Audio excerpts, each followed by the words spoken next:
My dear students, अब मैं आपको इसी एक्सरसाइज 3.3 का क्वेश्चन नंबर 8 करवाता हूँ। ध्यान से समझिएगा, बहुत अच्छा क्वेश्चन है। आप ध्यान से समझेंगे, आपको बहुत अच्छी तरीके से ये समझ में आ जाएगा। माय डियर स्टूडेंट्स, आपको ये एक डायग्राम दिखाई पड़ रहा है। ये देखिए डायग्राम, ये एक पैरेललोग्राम है। और पैरेललोग्राम की प्रॉपर्टी क्या होती है कि पैरेललोग्राम में जो अपोजिट साइड्स होती है वो इक्वल होती है, मतलब ये साइड इसके इक्वल, ये साइड इसके इक्वल। अब हम यहाँ पे सबसे पहले क्या करेंगे कि इसकी ये जो साइड इसके इक्वल है ना, G U is equals to क्या होगा, एस एन होगा। तो 3y minus one is equals to 26, 3y minus one is equals to 26, 3y is equals to 26 1, इस माइनस वन का ट्रांसफर कर दिया, प्लस वन आ गया, ये हो गया 27, y is equals to 27 by 3, 3 बजा 3, 3 9 जा 27। तो y की वैल्यू कितनी हो गई इसके अंदर, ये 9 आ गई।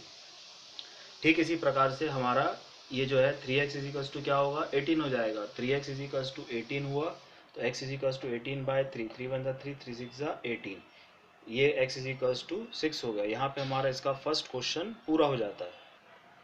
इसी के साथ अब हम इसके सेकंड क्वेश्चन की ओर आगे बढ़ते हुए, इसमें ये डायग्राम दिया हुआ है। इस डायग्राम में ये जो है इसके डायगोनल्स है, और पैरेललोग्राम के जो डायगोनल्स रहते हैं वो एक दूसरे को बाइसेक्ट करते हैं। मतलब 20 इज इक्वल्स टू होगा y प्लस 7 और x plus Y is equals to होगा ये 16। अब देखिए यहाँ पे हम क्या करेंगे, सबसे पहले O S is equals to O U ले लेंगे। O S is equals to O U, इसका मतलब क्या होगा कि ये जो है हमारा y plus 7 is equals to 20, Y is equals to 20 minus 7, Y कितना हो गया हमारा 13 हो गया। ये हमारा पहला आंसर आ गया। अब डायग्राम में इसी टाइप से हम देखते हैं कि x ये जो है अपना ओ एन बराबर क्या होगा, ओ आर हो जाएगा। मतलब x plus Y is equals to 16, x plus Y is equals to 16 हो गया। जब y की वैल्यू हमारी 13 आ गई तो y की जगह पे क्या रख दिया हमने, 13 रख दिया। इसको इस तरफ ट्रांसफर किया तो x is equals to 16 minus 13, x is equals to 3, इसका फाइनल आंसर हो गया। यहाँ पे हमारा सेकंड क्वेश्चन ये पूरा हो।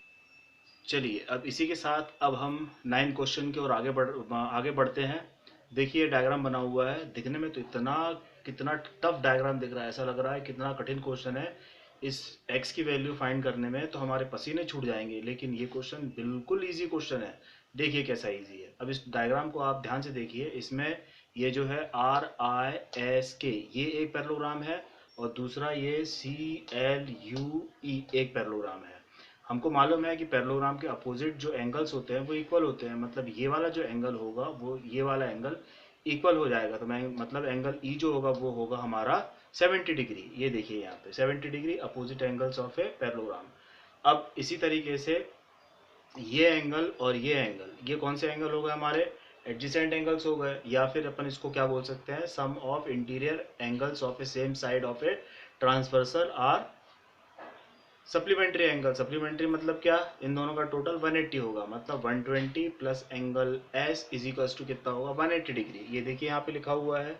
अब 120 plus angle S is equals to 180, angle S is equals to 180 minus 120 is equals to आ गया हमारा 60 डिग्री। मतलब अब हमारा ये जो एंगल है वो 70 हो गया, ये जो एंगल हो गया वो 60 डिग्री हो गया।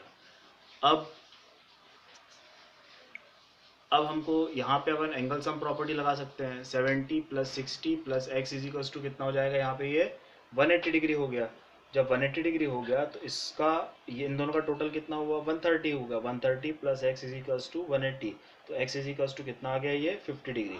इसी के साथ हमारा ये 9th क्वेश्चन पूरा हो जाता है। Thank you.